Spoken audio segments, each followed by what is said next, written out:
વિરોધ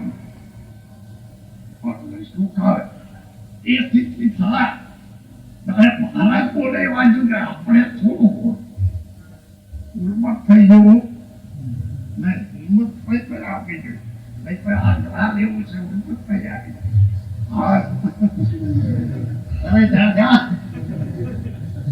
તારામાં શું વાત છે હું તો અનાથી મુક્ત છું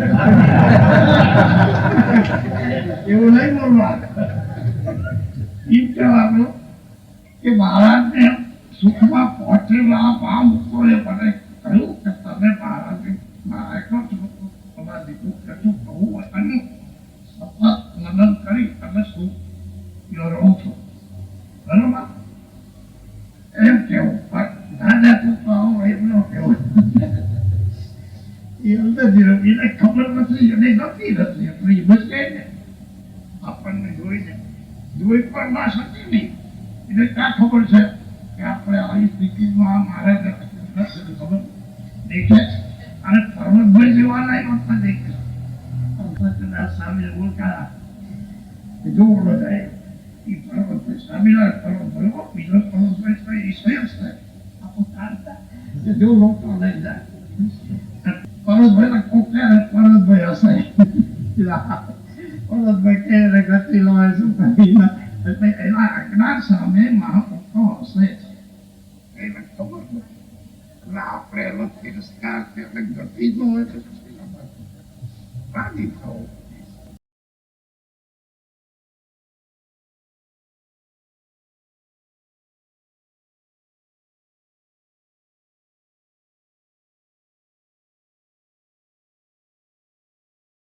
હું એવું સાધન કરું છું જો તમને યોગનો અભ્યાસ હોય તો તમે મને આપો ઘણા વર્ષથી હું યોગ સાધના કરું તમે શાંતિ થતી એટલું શું કા તમે યોગ અભ્યાસ કરો છો તમે જે યોગ સાધના કરો છો એ યોગ સાધના હું નથી કરતો તમે કઈ એવું સાધના કરો છો મેં કીધું હું તો આમ સહેલી સાધના કરું છું કે શું સાધના એવું હું એમ સમજુ છું કે યોગ એટલે ભગવાન યોગ એટલે જોડાવું ભગવાનમાં જોડાવું એટલે સંપૂર્ણ રીતે જોડાઈ શકે ત્યારે યોગ સાધના પૂરી થઈ જાય વિરામ વ્યમ આસન ધ્યાન ધારણા તમારી આ અષ્ટાંગ યોગના સાધન કરી અને આ પ્રવૃત્તિ એમાં તમને કેવી રીતે ભગવાનમાં જોડાઈ શકો વિરામ વ્યમ આસન પ્રાણાયામનો અર્થ પણ તમને નથી આવડતો એ આસન યમ શું કહેવાય નિયમ શું કહેવાય આસન શું કહેવાય પ્રાણાયામ શું કહેવાય ધ્યાન ધારણા સમાધિ શું તમે તો જડતા પૂર્વક હાથે વાલા કરો છો તો ભગવાનમાં જોડાવાય ક્યાંથી મારે મેં કીધું તમારા મેં કલ્યાણકારી ગુણ ભગવાનના કરાયો આમાંથી કયો ગુણ તમારામાં વિશેષ કરે કોઈ આવ્યો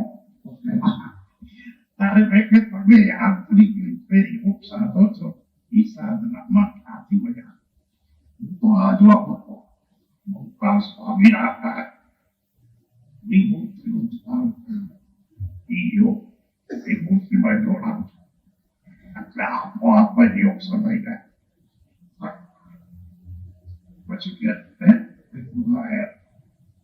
તમે જોડા એટલે જો દરેક ફોર્મ કરો છો અને એ યોગ લીધે આસન બધું આવી જાય પ્રાણાયામ કોને જોડી આપણને ખબર છે ઊંચું તરફ નીચું તરફ આપો એ બુદ્ધિનો પ્રાણાયામ એ પ્રાણાયામ નહીં પ્રાણ ખેંચે ભગવાનની મૂર્તિમાં જતો રહે એ પ્રાણાયામ કા તમે કરો છો હવે શિવા જોડાવશો એ તો કહો તમારે જોડાવાની કોઈ વસ્તુ થઈ એવું એટલે જોડાવો એ શરીરમાં જોવા જવું તમે જોડાવશો છે તમે જોડા પાસે નથી આખો દી આ ધમાલ કરો. એમાં શાંતિ આ મારું પૂરું કરો, શાંતિ થાય. તમને ગળે ઉતર કરો, ન ગળે ઉતર ન કરો. યોગ સાધના આ છે. બધી તમે કરો છો યોગ સાધના એ છોડી મૂકો. બરોબર?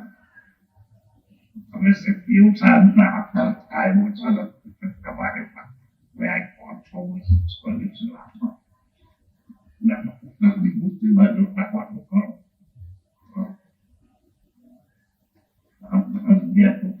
બધી વહી જાય.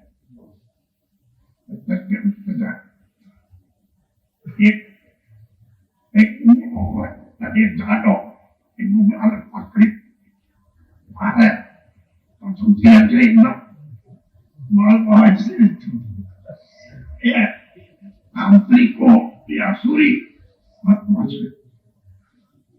કારણ કે તંત્ર વિદ્યા એ બે કામ કરે છે. એક નાશક તરીકે પણ વર્તે છે અને સર્જક તરીકે. ભગવાન સ્વામિનારાયણની તંત્ર વિદ્યા સર્જન કરે છે,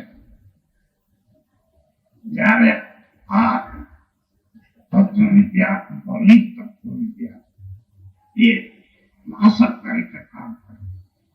એવા કરે બધા ધંધો લેવાનું અને આ તો ભૌતિક જો એને વળગી રહે તો એનું કામ થોડું કરી આપે તો એ કામ નુકસાન ભોગવું છે. ક્યાં સુધી છટવાનું એનું કામ શું હોય? સર્વતાંત્રિક એ જે ભગવાનની તંત્ર વિદ્યા શીખ્યો અને એ તંત્ર વિદ્યાથી સર્વ સુખ કરી ઉદ્યોગપન કરી એ આખી તંત્ર વિદ્યા. આ બધી તંત્ર વિદ્યા મળી છે. તમે એટલા સત્સંગમાં આવ્યા થવા હવે શું થાય? આપણે ખાડો હોય એમાં ભૂલથી પર પડી જાય તો મચકો લઈ જાય તો જ્યાં સુધી થાય કરવું પડે. છૂટો આ સુધી કોઈ શિક્ષા તો ભોગવવી પડે કે નહીં? આનંદથી ભોગવી લે પર રાખો કે આપણે એ વિદ્યા છોડી આટલું સમજવું અને અને ત્યાગ કરતા બેટા તંત્રની વિદ્યા આડી આવે ને ઘણી મોટી એ વિદ્યા ખૂબ થઈ જશે વગેરે રાખીને પામી જશે કે ભાઈ હવે હું જાઉં છું છોડ બની જાય ને એ તો ભળે એને કામ ખૂબ લાગી દઉં ફળ હોય તો ભૂલો હોય તમે મહારાજનો ફળ રાખશો અને જે જેવી તેવી વિદ્યા આપણે શીખવું હોય એ બધું ભૂલી જાઓ. બરોબર? બધું ભૂલી જાઓ. કીધું હોય એક વર્ષ સાક્ષાત કે તું જેટલું ભણ્યો છું જેટલું જાણે છે બધું પેલા ભૂલી જાય પછી આવજે મારી પાસે ભગવાનનો સાક્ષાત્કાર. જેટલું જાણે છે એ બધું ભૂલી જાય. કારણ કે તું જેટલું જાણે છે બધું અજ્ઞાન છે. અજ્ઞાન તમારી પાસે પછી કામ તમે જે યોગ્ય વિકાસ કરી કરો એ તત્વ ભૂલી જાઓ છે જ અને મહારાજ